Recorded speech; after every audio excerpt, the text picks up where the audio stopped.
आप सभी का बहुत बहुत स्वागत है। कहते हैं प्रसन्नता की जो कुंजी है वो फिजिकल फिटनेस में है, अच्छे स्वास्थ्य में, अच्छे शारीरिक स्वास्थ्य में है। और आज इसी पर आज हम चर्चा को ओणम की बधाई देते हैं। बहुत बहुत हार्दिक शुभकामनाएं ओणम के इस अवसर पर हमारे सभी दर्शकों को। हमारे साथ बेहद खास मेहमान आज हमारे साथ मौजूद हैं, जिनके दर्शक हैं और जिनके फॉलोअर्स हैं, क्योंकि वो न्यूट्रिशनिस्ट हैं और नेचुरोपैथ हैं। जो न्यूट्रिशन है उसके बारे में जो असली जानकारी है, ये उनकी सलाह लेते हैं न्यूट्रिशन पर। उनको लगातार ये वो सलाह देते रहते हैं कि न्यूट्रिशन क्या है, और अलग अलग बातें जो शायद हमें पहले कभी पता ही नहीं थी वो मिलती हैं। डॉक्टर एनके शर्मा, बहुत बहुत स्वागत है आपका हमारे कार्यक्रम में। सभी को मेरा बहुत बहुत नमस्कार, सब लोगों को, और ओणम की जी। तो डॉक्टर एनके शर्मा, आप न्यूट्रिशन पर बहुत बात करते हैं, आप अल्कलाइन डाइट पर बात करते हैं। आपके कार्यक्रमों में हम अक्सर देखते हैं कि आप फ्रूट्स और रॉ वेजिटेबल्स और जो फ्रूट्स हैं उन पर फोकस करते हैं। और तो लेकिन हमारी जो इंडियन डाइट है उसमें बहुत सारे ऐसे कॉम्बिनेशन है जिनके बारे में हमें पता है, और ऐसे न जाने कितने कॉम्बिनेशन आते हैं। कहीं हमने ये सुना है कि जो पालक और पनीर है वो कॉम्बिनेशन ठीक नहीं है, या जो दूध और केले का कॉम्बिनेशन ठीक नहीं है, या क्या जो नॉनवेज खाते हैं उनको क्या दूध खाना चाहिए नॉनवेज के साथ, या मछली के साथ लेना चाहिए, अंडे के साथ।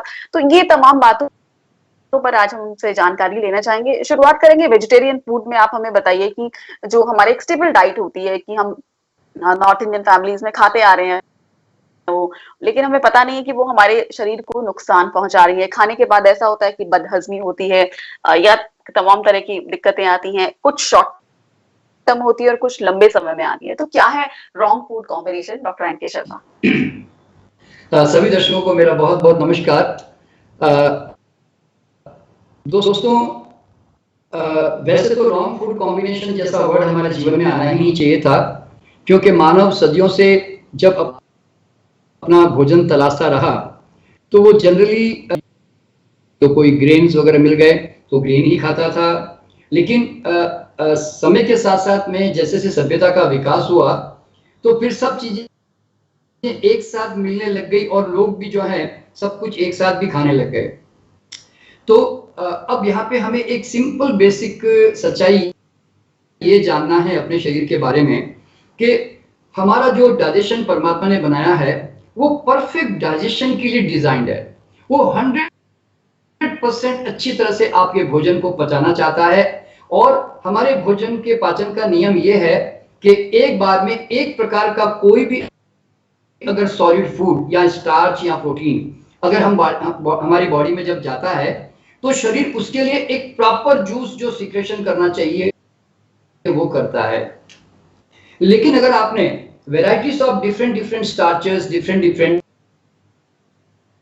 बॉडी में ऐसा कोई नहीं है कि एक साथ कोई भी आहार आ गए तो सबके आहार सबका पाचन जो है एक साथ करना शुरू कर दें।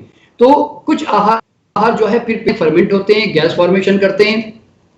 तो एक सिंपल सा लॉ क्या है भाई, एक बॉडी को कोई भी एक सिंपल सा आहार दे दो जो स्टार्च हो या प्रोटीन हो, है तो इतनी सिंपल सी बात। लेकिन कई कॉम्बिनेशन हमारे साथ ऐसे जुड़ गए हैं कि दुनिया भर में मेरे ख्याल से 95% लोग जो है आज पेट के अनेकों तरह के रोग, gas, indigestion, ulcerative colitis, IBS यानी कि कई तरह के पेप्टिक अल्सर, गैस्ट्रिक अल्सर, कितने भी पेट के जितने रोग हैं, एमीबाइसिस वगैरह जो भी, तो ये सब जो रोग हैं ये बेसिकली होने ही नहीं चाहिए, होते भी नहीं है, और ना हमारा पाचन उसके लिए डिजाइंड है।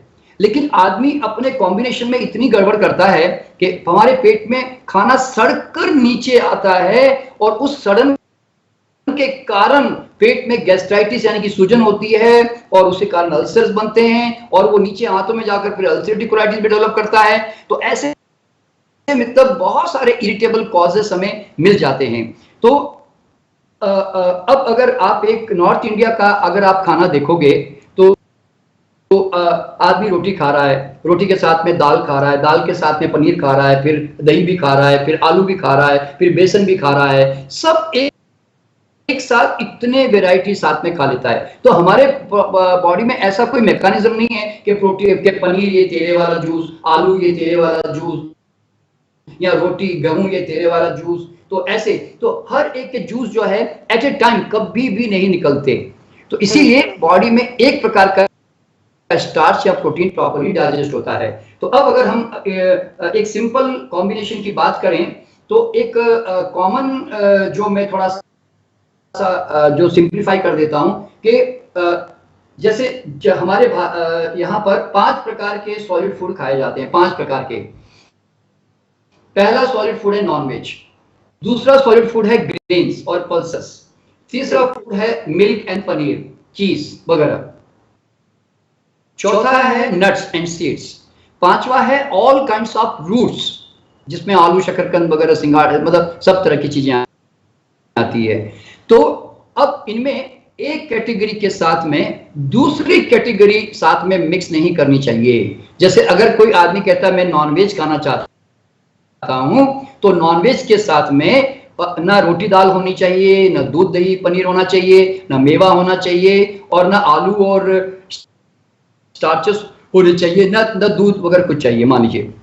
तो एक प्रकार का प्रोटीन जाने से बॉडी प्रॉपर्ली उसके ऊपर वर्क कर सकती है। इसी तरह तो अब आप समझ गए होंगे कि एक प्रकार का कोई भी सॉलिड स्टार्च या प्रोटीन और साथ में सलाद और different kinds of green vegetables वो किसी के साथ में भी कंबाइन हो सकती है। किसी भी स्टार्च या प्रोटीन के साथ इनका कॉम्बिनेशन अच्छा होता है। दूध और दलिया, दूध और ब्रेड, कॉर्नफ्लेक्स और milk, oats and milk, bread and चीज, ये सब कॉमन कॉम्बिनेशन पूरी दुनिया में खाए जाते हैं, लेकिन एक्चुअल में ये पेट में सड़ने का एक बहुत जबरदस्त कारण है। तो इसीलिए, और एक बात मैं आप सब लोगों को, दर्शकों को बताना चाहता हूं कि आपको मेरी बात मानने की जरूरत। आप 8 दिन खा के देखो, 8 दिन छोड़ के देखो, अपने पेट की हालत को देखो। अगर दूध किसी भी अन्य दाल के साथ गया तो पेट में 100% सड़ता है, जो है एक स्टार्च कार्बोहाइड्रेट है, तो दोनों पेट में सड़ते हैं। इवन दूध के साथ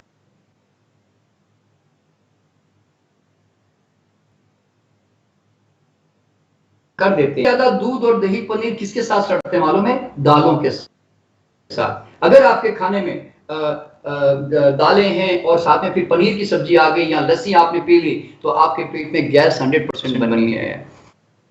तो इसीलिए तो देखिए, कभी कभार शौक से आप शादी ब्याह में चले गए और आपने कभी खा भी लिया, तो बॉडी देखिए बड़ी टॉलरेट कर लेती है। मतलब 1-2 दिन बॉडी है ना, 2-3, लेकिन अगली बीमारी में डाल देगा, पेट के रोग में, मतलब खास करके। तो इस तरह से दूध को जो है अगर पीना है किसी को, तो खाली पेट अलग से पीना चाहिए। अगर लस्सी पीनी है तो खाली पेट अलग से पीना चाहिए, किसी भी खाने के साथ नहीं चलती वो। हाँ, लस्सी जो है सलाद के साथ चल सकती है, हरी सब्जियों के साथ चल सकती है। जैसे मैंने बताया कि कोई भी एक आइटम सलाद सब्जी के साथ कोई भी ठोस आइटम खा सकते हैं आप, कि दूध की आइटम, और जैसे खोए की मिठाइयां होती है, आप शादी ब्याह में जाते हो तो बेटर है लेना। और दूसरा ब्रेकफास्ट, जैसे आप किसी होटल में जाते हैं तो उसमें लिखा रहता है कि खाने के साथ में जूस भी है। अब जरा सोचिए कि फ्रूट्स और जूस जो होते हैं ना, ये कभी भी पेट में नहीं फंसते, ये शुगर ऐसे करके। तो इवन अच्छा, वैसे चीनी और गुड़ और शहद ये भी हमारे खाने के साथ एक्चुअल में अच्छे नहीं है, लेकिन इसीलिए मिठाइयां ऑलमोस्ट सब पेट में सड़ती हैं। ये उसका नियम है कि मिठाई मीन्स सड़न, पेट में सड़न, क्योंकि वो स्टार्च या प्रोटीन के साथ ही जाती है, या वो दूध दही पनीर के खराब है और बीमारी है, यूं समझ लें। तो का बना हुआ हलवा खा लें, या किसी शादी में जा रहे हैं तो वहां आपने हलवा खा लिया, तो उसमें तो ड्राई फ्रूट डलते हैं, सूजी का बनेगा या बेसन का बनेगा, और ड्राई फ्रूट जलेंगे उसमें, घी में बनेगा। तो आपका कहना है कि वो खाने के बाद खाना नुकसानदायक है? हाँ, देखिए क्या होता है कि कोई भी शुगर किसकी है? शुगर आसपास एक फ्रूट्स में से निकली हुई है, गन्ने में से निकली हुई है, ठीक है ना, यानी तो गुड़ निकला हुआ है, वो भी गन्ने में से निकला हुआ है। तो क्या होता है, शुगर जो है उसके प्रेजेंस में सारे जो स्टार्च और प्रोटीन है उनका डाइजेशन कभी नहीं होता। अगर किसी को एक्सपेरिमेंट करना है ना, मैं छोटा क्योंकि शुगर जो है वो ब्लड में एसिडिटी आप क्रिएट बता करने रहे हैं, ये तो शायद किसी को पता नहीं। तो वो उसने और ज्यादा एसिडिटी बढ़ाने का काम कर लिया इस तरह से। तो लस्सी भी जो है ना, अगर लस्सी हल्दी डाल के और हाँ नहीं, उसमें हल्दी डाल के तो चलो वो तो टॉलरेबल है, डालते ही दूध की क्वालिटी बदल जाती है। और लस्सी जो है अगर नमकीन है तब तो फिर बॉडी टॉलरेट कर जाती है, लेकिन लस्सी अगर मीठी चीनी वाली है तो फिर आपका दही पेट में थोड़ा फर्मेंट होकर सड़ेगा ही। अब ये चूंकि भारत में लस्सी पीने की प्रथाएं हैं, मैं जानता हूं, मैं भी बचपन में काफी पीता रहा हूं, लेकिन मैंने उसके बहुत भुगतान किए हैं पड़ा। तो देखिए यहाँ पे समझना क्या मालूम है, ऐसा नहीं कि कोई एक दो दिन खा लिया, कभी शादी ब्याह में खा लिया, कोई पार्टी में खा लिया, ऐसे कोई डरने की जरूरत नहीं होती है। एक अवेयरनेस के साथ जीना होता है कि ये कॉम्बिनेशन सही नहीं है। तो कोशिश क्या करना है कि फल, जूस, चीनी, शहद, गुड़, इनको, ये शुगर्स हैं, इनको खाने में से बचाने की कोशिश करें। इसमें सबसे प्रॉब्लम हमका मालूम है, जब माएँ अपने बच्चों को ब्रेड पे जाम लगा के जो देती है ना, वो हमेशा पेट में सड़ता है जाम के साथ, क्योंकि वो फ्रूट भी है, उसमें चीनी भी है, दोनों चीजें उसमें मिक्स है। तो इसीलिए ब्रेड के तो आपके पेट में वो आपका जो गेहूं है, व्हीट है, वो थोड़ा सड़ेगा। तो मतलब ये मैं किसके लिए, देखिए जैसे आपने अभी कहा कि हमारे भारत में जो है खाने के साथ में सब मिठाइयां हम लोग खाते हैं, तो मिठाई आप देखिए जब शरीर अच्छी अवस्था में होता है ना और हेल्दी अवस्था में होता है तो बहुत सारी चीजें उसके अंदर टॉलरेंस करने की ताकत होती है, और थोड़ी बहुत, और काफी खाना पचता है, काफी सड़ता भी है, तो रोज चलता रहता है गेम। पर वो तो काफी बाद में, काफी दिनों के बाद जाकर उसका एक रियल असर सामने आता है। और कॉमन लोग जो है खाने की कोशिश करते हैं तो खटाई जो होती है वो सिट्रिक एसिड होती है जनरली। तो हम लोग जो है जो रोटी या चावल या आलू या दाल, तो उस तो जैसे ही आप उसके साथ में खटाई जोड़ते हैं ना, आपका डाइजेशन, आपका सारा अल्कलाइन जूस जो है डिस्ट्रॉय हो जाता है, क्योंकि अल्कलाइन जूस बड़े सेंसिटिव होते हैं। मैं एग्जांपल देता हूं, जैसे आप एक रोटी खाएंगे, हमारे पेट में फिर एसिडिटी और गैसेस बनती हैं। गैस इतनी खतरनाक होती है कि ओरिजिनल हार्ट डिजीज से कभी कोई नहीं मरता, बल्कि वाले भी अटैक से मर जाते हैं। जनरली लोगों को जो हार्ट में पेन आते हैं, रात को अचानक हाथ में दर्द आता है, लोग मैं बताता हूं 80-90% रियल हार्ट अटैक होती नहीं है ये, लेकिन डॉक्टर के पास जाते ही वो सीधा क्या करता है, आपके टेस्ट वेस्ट कराना शुरू कर देता है। आप दुनिया का कोई भी आदमी उठा के देख लो कि जिसके घर में घी तेल ना खाया जा रहा हो, हर घर में तला हुआ तेल भी है, वेस्ट में जो है फ्राई करके या भून के नॉनवेज खाई जा रही है। तो हर एक के हार्ट ब्लॉकेज 15 साल की उम्र से हार्ट ब्लॉकेज शुरू हो जाते हैं। तो आपको जाके आप 30-40 साल के बाद किसी का भी हार्ट चेक करा लो, आपको 80%, 70%, 90%, 100% मिलेंगे ही, क्योंकि आदमी घी तेल के बगैर जी नहीं रहा है ना। तो इसीलिए क्या होता है, गैस के कारण हार्ट पे प्रेशर पड़ता है, और उसी गैस के कारण मिर्गी के दौरे पड़ते हैं, एपिलेप्टिक अटैक आते हैं, क्योंकि वो वायु रोग है। गैस के कारण अस्थमेटिक अटैक बढ़ जाते हैं, क्योंकि डायाफ्राम पे प्रेशर पड़ता है। गैस के कारण आपको जॉइंट पेन बढ़ जाते हैं, और गैस के कारण आपके बॉडी में दर्द बढ़, अच्छी नींद नहीं आती, क्योंकि आपको ना बड़े डरावने सपने और बेचैनी वाली नींद होती। क्यों? जिनका मध्य प्रदेश ठीक नहीं होता,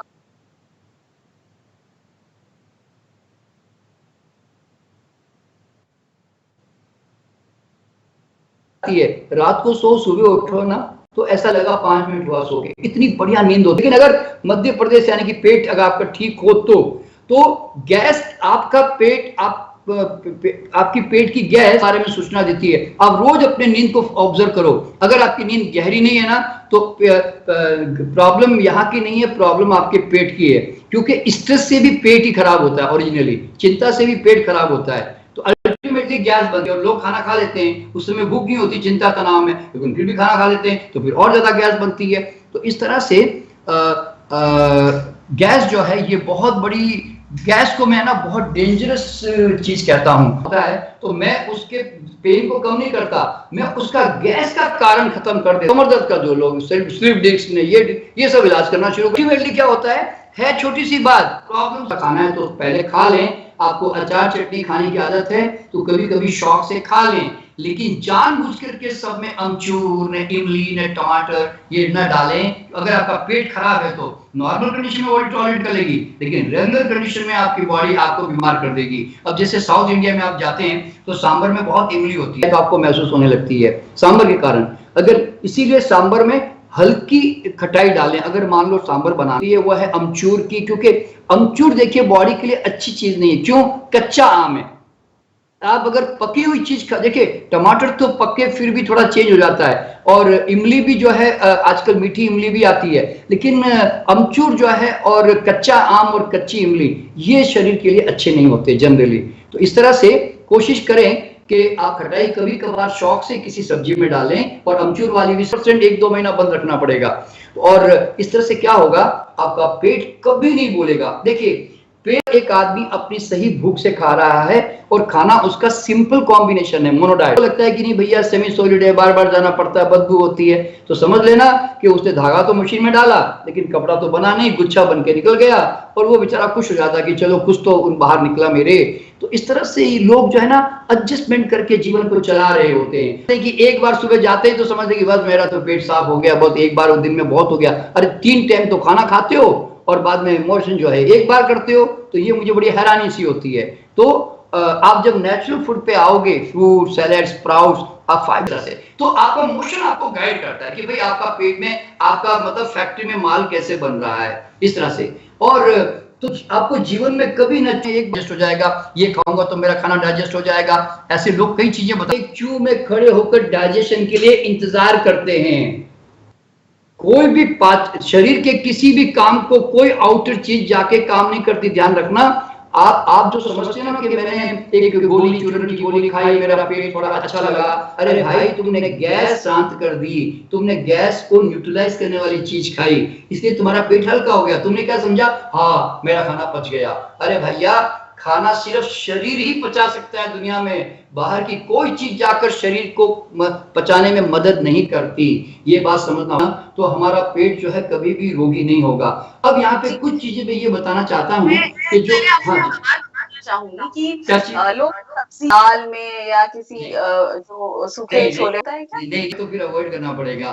पेट नॉर्मल है तो चलो 1-2 दिन चल जाएगा, और इसी तरह आलू हेल्दी नहीं है मतलब आपके हिसाब से? हेल्दी नहीं, बिल्कुल ये हमारी प्रथाएं बन पड़ी है, तो कभी भी ध्यान में रखिएगा। तले हुए खाने उस पर नींबू डाल के खा रहे हैं, उसमें टेस्टी मसाला चाट मसाले सब चलते हैं, मसाले फिर भी टॉलरेबल सब चल जाते हैं, लेकिन खटाई जो है वो कोई भी नहीं चलती किसी में। अगर आपके पेट को आपको स्वस्थ रखना है, अब मैं आपको कुछ चीजें बताना चाहता हूं जिनको कभी भी खाने के साथ मिक्स नहीं करना चाहिए। तरबूज दूध है, जो कि थोड़े कि कोई केला खा रहा है और उसके ऊपर नींबू डालना है, कि कोई मौसमी खाना थोड़ी अच्छा लगता है। सलाद खा रहे हो उसके ऊपर नींबू भी डाल रहे हैं, मसाला भी डाल रहे हैं, हाँ ये प्रॉब्लम क्रिएटर है। This is what people should know this, कि एक्सट्रीम खट्टे फल का डाइजेशन अलग है, एक्सट्रीम मीठे फल का डाइजेशन बिल्कुल डिफरेंट है। अच्छा फिर फ्रूट, ये क्योंकि और जो एंजाइम जो निकलते हैं वो बिल्कुल डिफरेंट होते हैं। देखिए बिल्कुल नहीं निकलता। एक आध दिन तो कभी जैसे पाइनएप्पल लोग डाल देते हैं, अनार डालते हैं, सलाद में डाल देते हैं, अब ठीक है एक आध दिन एंजॉय कर लीजिए, पर जहां तक हो सके रहेगा तो आप बच मैं चाहूंगी नींबू की चाय लोग पीते हैं, हाँ वो ठीक है, वो ठीक है। हाँ जी देखो खाने के बाद कॉफी पी लेते हैं, यहाँ नॉर्थ इंडिया में लोग खाने के बाद चाय जरूर पीने की आदत रखते हैं। अब जानते हैं चाय जो है ये लोग क्यों पीते हैं मालूम है? चाय मुझे क्या लगता है, कॉफी के प्रेजेंस में कई हमारे एंजाइम्स और जूसेस निकलते ही नहीं है, वो जाकर वहां कोटिंग करके वहां जूसेस को इनहेबिट यानी कि रोक देते हैं। तो इसीलिए कभी भी मुझे समझ में नहीं आता खाने के साथ चाय का क्या लेन देन है, कॉफी का क्या लेन देन है। टी कॉफी एक बेवरेज है, उनको कभी शौक से ऐसे ड्रिंक की तरह इस्तेमाल करो, एंजॉय करना है तो, लेकिन खाने के साथ कभी भी नहीं लेना चाहिए। देखिए क्या होता है, क्यों खाते हो भैया? नहीं पेट में नहीं तो ना एसिडिटी बन जाती है। अरे भैया आप चाय, देखिए भारत के अलावा दुनिया में चाय उबाल के कोई नहीं पीता, यहाँ तो चाय का काढ़ा बना के लोग पी रहे होते हैं।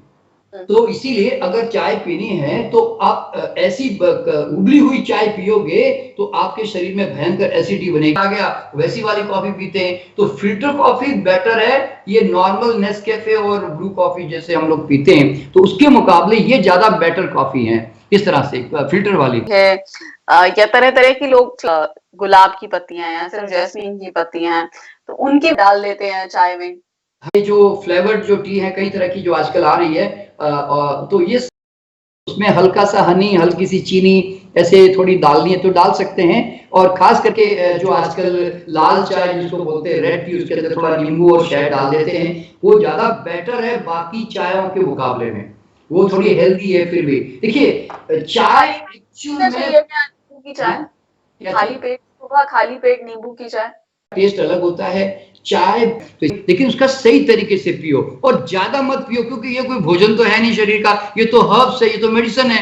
तो कोशिश करो कि मेडिसिन की तरह ही हल्का फुल्का इस्तेमाल करो, मैं यूं कहता हूं।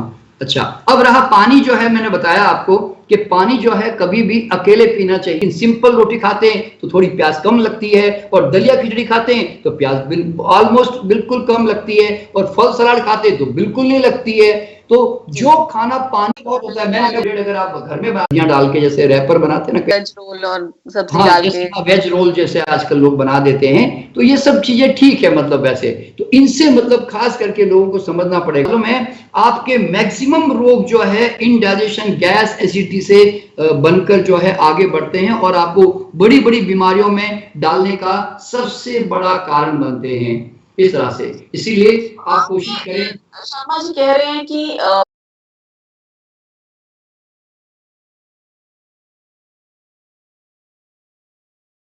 रोटी सब्जी चावल दाल चावल के ये सब चलता है, और हाँ प्रॉब्लम है, लेकिन नुकसान है इनके नहीं। देखिए एक्चुअल में क्या कॉम्बिनेशन कर लो, आपका बीमारी जल्दी नहीं होने देगी। फिर 25 के बाद से 50 की उम्र तक है ना, आपकी एसिड 50-50 हो जाती है, अब बॉडी में अल्कलाइन जूसेस थोड़े कम होने लगते हैं। तो अब उसके बाद आप देखोगे कि अब जो भी खाओगे आपको ना एसिडिटी गैस ज्यादा बनने लगेगी। क्यों? अब आपका बॉडी पहले की तरह टॉलरेट नहीं कर रही है। और 50 के बाद फिर तो आपको जरा सा भी कॉम्बिनेशन गड़बड़ किया तो फिर आपकी बॉडी प्रॉब्लम करेगी। क्यों? बुढ़ापे के अंदर जनरली कोशिश करो कि कभी भी फ्रूट जूस किसी के साथ मिक्स करने की कोशिश मत करो। हाँ, ऐसे entertainment you can enjoy sometime, no problem, but regular आहार में सिंपल जूस लेने की कोशिश करो। अब एक वाटरमेलन जूस पी रहे हैं, वाटरमेलन किसी के साथ नहीं जाता, सबके साथ चढ़ेगा पेट में, तो इसीलिए उसको हमेशा अकेला पीना चाहिए। तो इस तरह से जूसेस भी जो है उसमें भी मिक्सिंग नहीं ज्यादा करनी चाहिए। तो देखिए मेरी भी आदत ऐसे बना ली है कि अगर मैं आम खाता हूँ तो ज्यादा फायदा पहुंच जाएगा। तो क्या चीज, एक बार में अगर आप पपीता खा रहे हैं तो वही खाइए, आम खा रहे हैं तो वही खाइए, केला खा रहे हैं तो वही बस। तो देखिए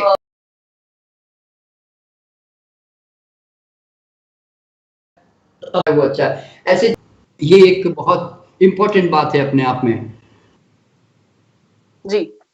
तो कई आपने बातें बताई, और पानी पर भी आप बात कर रहे थे कि क्या खाने से पहले पानी पीना चाहिए, खाने के बाद पानी नहीं पीना चाहिए, साथ में आपने बताया थोड़ा थोड़ा पानी पीना चाहिए। पानी को लेके भी कई, मैं चाहूंगी आप क्लैरिटी दे दें लोगों को कि ये बहुत कंफ्यूजन रहता है पानी को लेकर।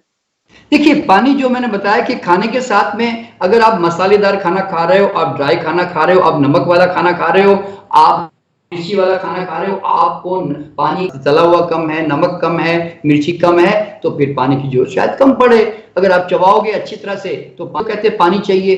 कुछ खाने में आपको लगता है कि नहीं उबल कर बाहर पानी सूख जाता है जिस आहार का, वो तुमसे पानी की मांग करवाएगा। तो इस तरह से